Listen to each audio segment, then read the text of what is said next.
회사에서 40년, 퇴직 후 알게 된 충격적인 진실. 40년. 제 인생의 절반을 바친 시간이었습니다. 대학 졸업 후 바로 들어간 회사에서 말단 사원부터 시작해서 과장, 차장을 거쳐 부장까지 올라갔죠. 매일 새벽 6시에 일어나 밤 10시에 퇴근하는 일상을 40년간 반복했습니다. 주말도 없었고 가족여행도 미뤄가며 회사만 바라보고 살았어요. 퇴직식 날 동료들이 박수를 쳐주며 말했습니다. 부장님, 정말 고생 많으셨어요. 이제 편히 쉬세요. 저는 그날 정말 뿌듯했습니다. 40년 회사 생활의 마지막이 이렇게 훈훈하게 끝나는구나. 퇴직금도 받고 연금도 나오니까 이제 진짜 제 시간을 가질 수 있겠다 싶었어요. 하지만 현실은 전혀 달랐습니다. 퇴직 후 저에게 어떤 일들이 일어났는지 지금부터 낱낱이 공개해드리겠습니다. 퇴직 후 첫 주는 정말 꿀 같았어요. 아침에 알람 없이 일어날 수 있다는 게 이렇게 행복한 줄 몰랐거든요.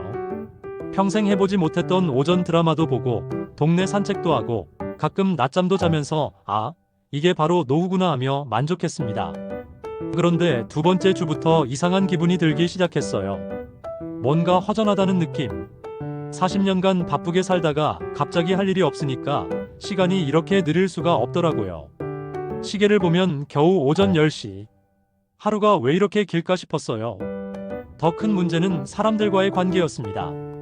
퇴직하기 전에는 하루 종일 동료들과 대화하고 회의하고 바빴는데 이제는 대화할 상대가 아내밖에 없었어요. 그런데 아내는 자기만의 일상이 있었죠. 친구들과 만나고 문화센터도 다니고 등산도 하고 저만 혼자 집에서 텅 빈 시간을 보내고 있었습니다. 가장 충격적인 순간은 회사 동료들과의 만남에서였어요.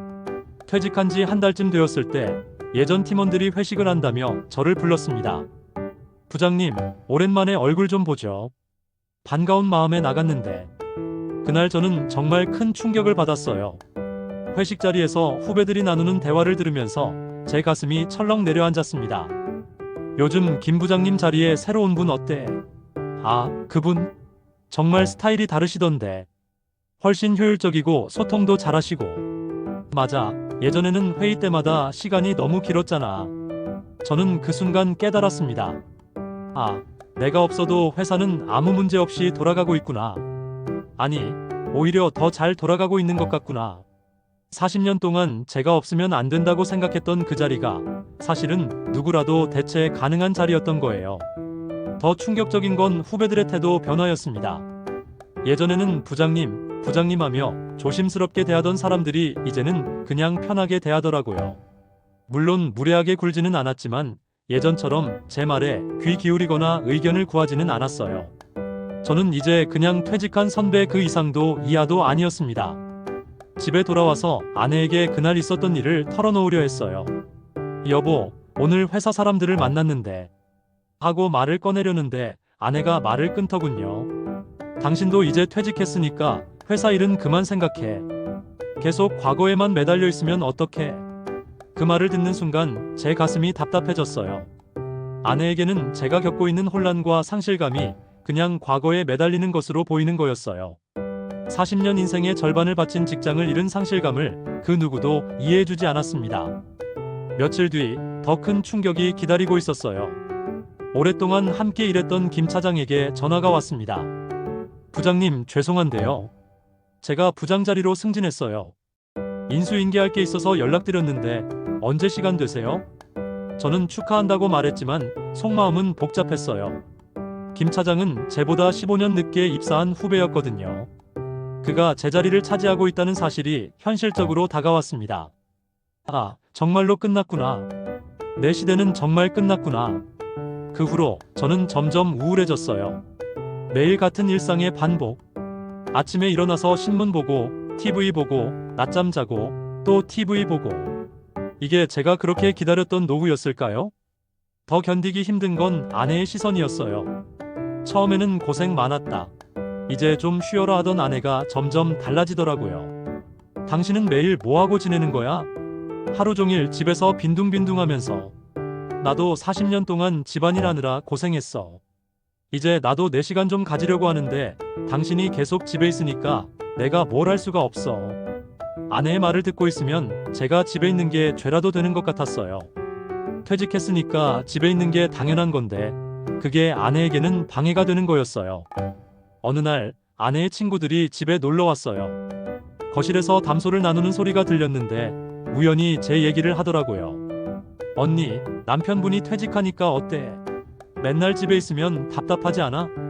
아이고, 말도 마. 하루 종일 집에서 뭐 하는지 모르겠어. 나는 친구들이랑 나가려고 해도 눈치 보이고 차라리 다시 일이라도 했으면 좋겠어. 그 순간 제 가슴이 무너져 내리는 느낌이었어요. 40년 동안 가족을 위해서 밤낮 없이 일했는데 정작 가족들은 제가 집에 있는 걸 부담스러워하고 있었던 거예요. 저는 가족에게도 회사에게도 필요 없는 존재가 되어버린 거였습니다. 그날 밤 잠을 이룰 수가 없었어요. 나는 도대체 뭘 위해서 살아왔을까?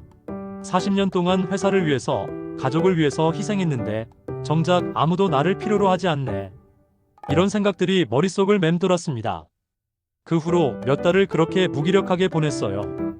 우울감은 점점 심해졌고 식욕도 없어지고 잠도 제대로 오지 않았습니다. 아내는 그런 저를 보며 더욱 짜증을 냈어요. 당신 요즘 왜 이래? 맨날 시무룩하고 대화도 안 되고. 이럴 거면 정말 일이라도 다시 찾아봐. 일을 다시 찾아보라는 말에 저는 마음이 무거웠어요. 65세에 새로운 일을 찾는다는 게 쉬운 일이 아니거든요.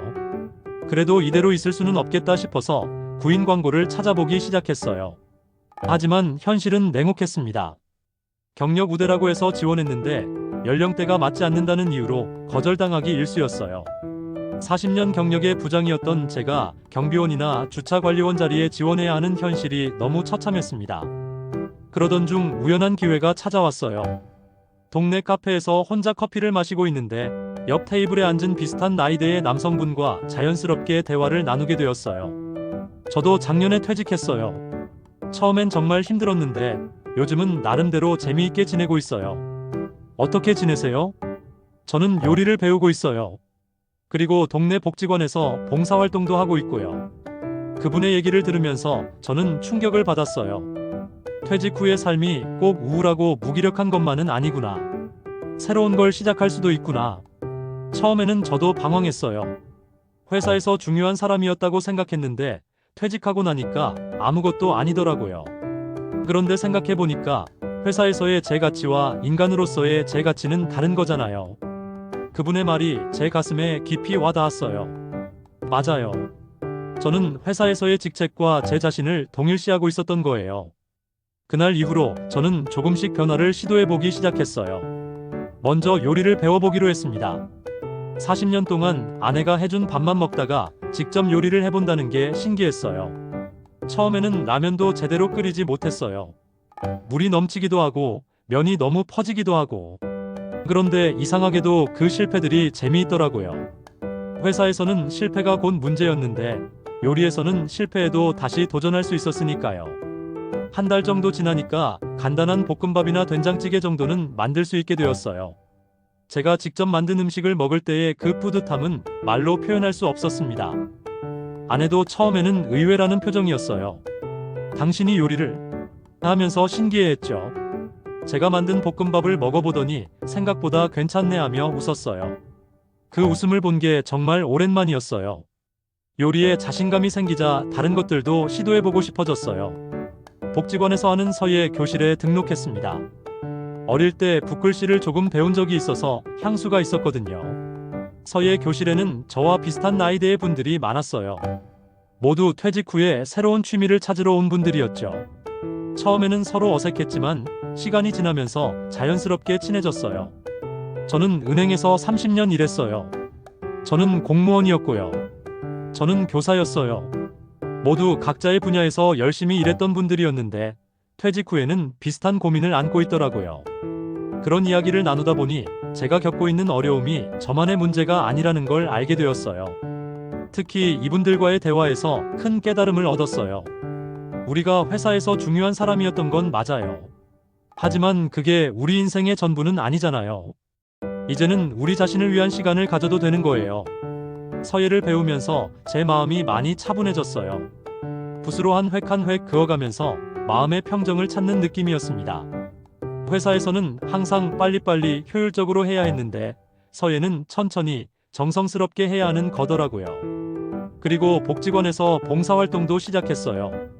처음에는 그저 시간을 보내려는 마음으로 시작했는데 막상 해보니 정말 보람 있었어요.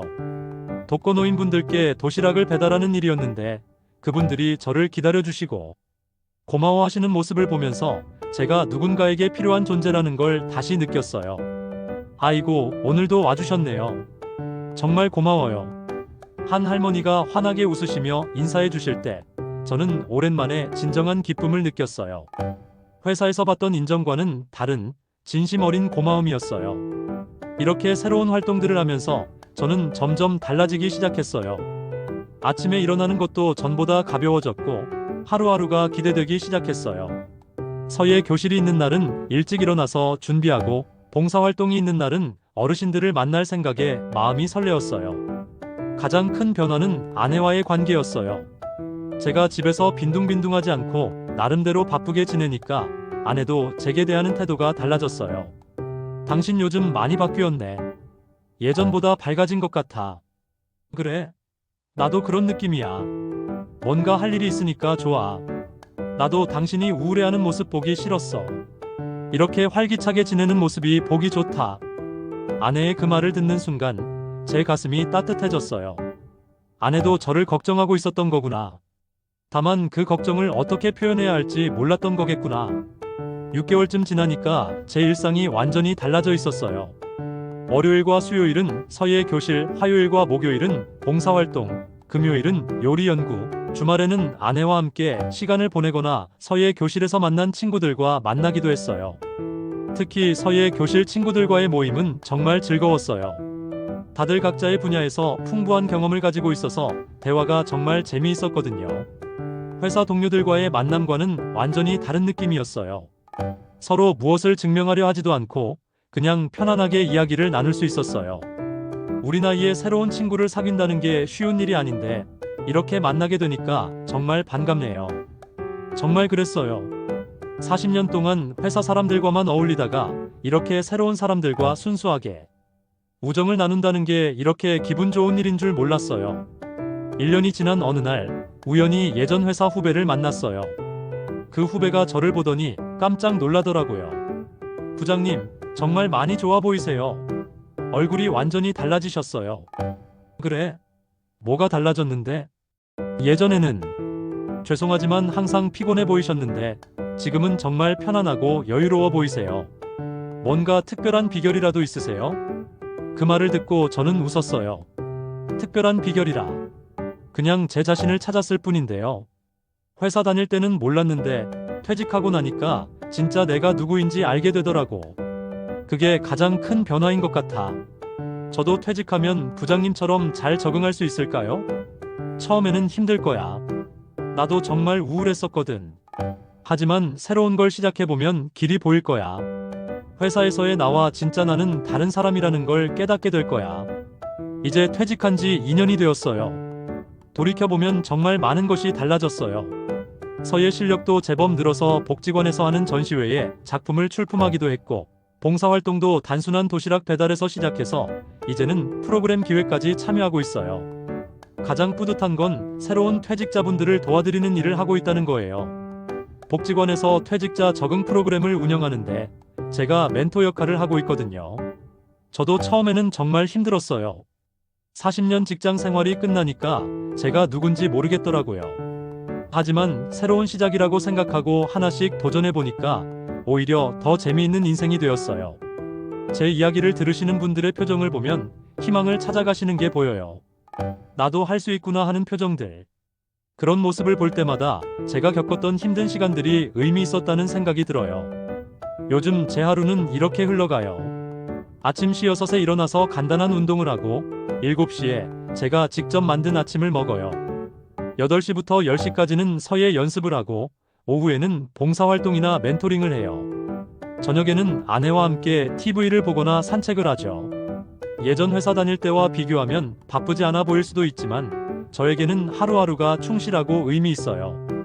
무엇보다 스트레스가 없어요. 회사 다닐 때는 항상 뭔가에 쫓기는 느낌이었는데 지금은 여유롭게 제 페이스대로 할 수 있거든요. 경제적으로도 큰 문제는 없어요. 퇴직금과 연금으로 생활하는데 예전처럼 많이 쓰지 않으니까 충분해요. 오히려 돈보다는 시간이 더 소중하다는 걸 깨달았어요. 혹시 지금 퇴직을 앞두고 계시거나 퇴직 후에 적응하지 못하고 계신 분들이 있다면 제 경험을 바탕으로 몇 가지 말씀드리고 싶어요. 첫째, 퇴직 후의 우울감은 정상적인 반응이에요. 40년 가까이 했던 일을 그만둔다는 건 정말 큰 변화거든요. 처음에 힘들어도 너무 자책하지 마세요. 둘째, 회사에서의 당신과 진짜 당신은 다른 사람이에요. 직책이나 직위가 당신의 전부가 아니에요. 이제는 진짜 자신이 누구인지 찾아볼 시간이에요. 셋째, 새로운 것을 시작하는 걸 두려워하지 마세요. 나이가 많다고 늦은 건 아니에요. 오히려 경험과 여유가 있으니까 더 깊이 있게 할 수 있어요. 넷째, 혼자 해결하려 하지 마세요. 비슷한 경험을 한 사람들과 만나서 이야기를 나누면 정말 큰 도움이 되어요. 다섯째, 가족과의 관계도 새롭게 정립해보세요. 퇴직 후에는 가족과 보내는 시간이 많아지는데 서로 다른 생활 패턴에 적응하는 시간이 필요해요. 대화를 많이 나누세요. 여섯째, 건강 관리를 소홀히 하지 마세요.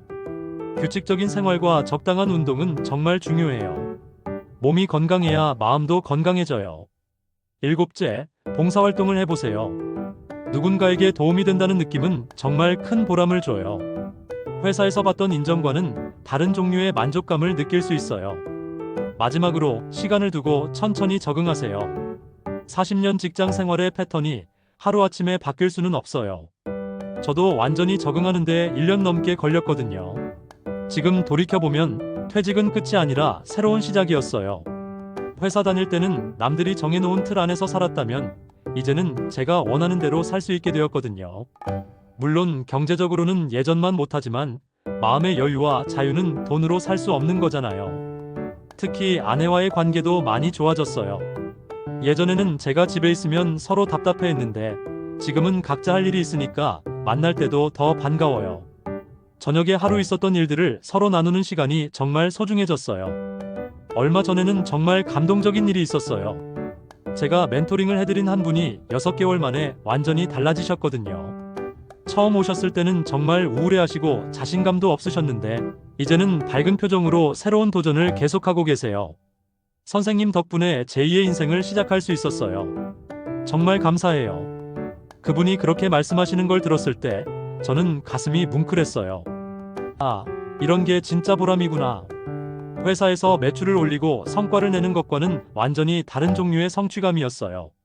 제가 힘들 때 도움을 받았던 만큼 이제는 다른 분들을 도와드릴 수 있게 되었다는 게 정말 뿌듯해요. 이런 선순환이 계속되면 좋겠어요. 요즘 저에게는 새로운 목표가 생겼어요. 퇴직자 적응 프로그램을 더 체계적으로 만들어서 더 많은 분들에게 도움을 드리고 싶어요. 그래서 관련 공부도 하고 있고 다른 지역의 성공 사례도 알아보고 있어요. 또 하나의 목표는 서예 실력을 더 늘려서 언젠가는 개인전도 열어보는 거예요. 어릴 때부터 꿈꿔왔지만 바쁜 직장 생활 때문에 미뤄왔던 꿈이거든요. 이제는 시간도 있고 마음의 여유도 있으니까 천천히 준비해볼 생각이에요. 60대 후반에 새로운 꿈을 꾼다는 게 이상할 수도 있지만 저는 전혀 이상하다고 생각하지 않아요. 오히려 지금이 진짜 제 꿈을 위해 살 수 있는 시간인 것 같아요. 가끔 예전 직장 동료들을 만나면 부장님은 정말 잘 적응하셨네요 라고 말해요. 하지만 저는 적응이 아니라 새로운 저를 찾은 거라고 생각해요. 회사에 다닐 때의 제가 가짜는 아니었지만 지금의 제가 더 진짜 저 같아요. 회사에서는 항상 목표를 달성해야 했고 실적을 내야 했고 경쟁에서 이겨야 했어요. 그런 삶도 의미 있었지만 이제는 그런 압박 없이 저 자신을 위해 살 수 있게 되었어요. 물론 가끔은 회사 다닐 때가 그리워져요. 바쁘게 일하고 중요한 결정을 내리고 팀원들과 함께 프로젝트를 완성했을 때의 그 성취감. 그런 것들이 그립긴 해요. 하지만 그 그리움보다는 지금의 평화로운 일상이 더 소중해요. 2년 전만 해도 저는 정말 절망적이었어요. 40년 인생이 의미 없어 보였고 앞으로 뭘 하며 살아야 할지 막막했어요. 심지어 죽고 싶다는 생각까지 했었거든요. 하지만 지금은 매일 아침이 기대돼요. 오늘은 어떤 새로운 일이 있을까? 누구를 만나게 될까? 뭘 배우게 될까? 이런 생각들로 하루를 시작해요. 특히 요즘에는 손자, 손녀들과의 관계도 더 좋아졌어요. 예전에는 바빠서 제대로 놀아주지 못했는데 이제는 시간이 많으니까 자주 만나서 함께 시간을 보내요. 아이들이 저를 보며 할아버지는 정말 재미있어요라고 말할 때 제 마음이 정말 따뜻해져요. 혹시 지금 이 글을 보고 계시는 분 중에 퇴직을 앞두고 계시거나 퇴직 후에 힘들어하고 계시는 분들이 있다면 꼭 기억해 주세요. 퇴직은 끝이 아니라 새로운 시작이에요. 처음에는 힘들고 막막할 수 있어요. 저도 그랬거든요. 하지만 포기하지 마시고 새로운 것들을 시도해 보세요. 작은 것부터 시작해도 돼요. 요리를 배워보거나, 운동을 시작해보거나, 봉사활동을 해보거나. 뭐든 좋아요. 가장 중요한 건 자신을 너무 비관하지 말라는 거예요. 회사에서의 당신의 가치와 인간으로서의 당신의 가치는 다른 거예요. 회사를 떠났다고 해서 당신의 가치가 떨어지는 건 아니에요. 저는 이제 퇴직 후의 삶이 회사 다닐 때보다 더 의미 있다고 생각해요. 그때는 다른 사람들의 기대에 맞춰 살았다면 지금은 정말 제가 원하는 대로 살고 있거든요. 물론 경제적으로는 예전만 못해요. 하지만 돈이 인생의 전부는 아니잖아요. 건강하고 가족과 화목하게 지내고 좋은 사람들과 만나서 의미 있는 일을 한다면 그게 진짜 성공한 노후가 아닐까요? 마지막으로 퇴직 후의 삶을 두려워하지 마세요. 분명히 새로운 기회들이 기다리고 있을 거예요. 저처럼 말이에요. 긴 이야기 끝까지 들어주셔서 정말 감사합니다. 제 경험담이 조금이라도 도움이 되었다면 구독과 좋아요로 응원해주세요. 그리고 비슷한 경험을 하고 계신 분들은 댓글로 이야기를 나눠도 좋을 것 같아요. 여러분 모두 행복하고 의미 있는 노후 보내시길 바랍니다. 더 좋은 영상으로 다시 찾아뵙겠습니다.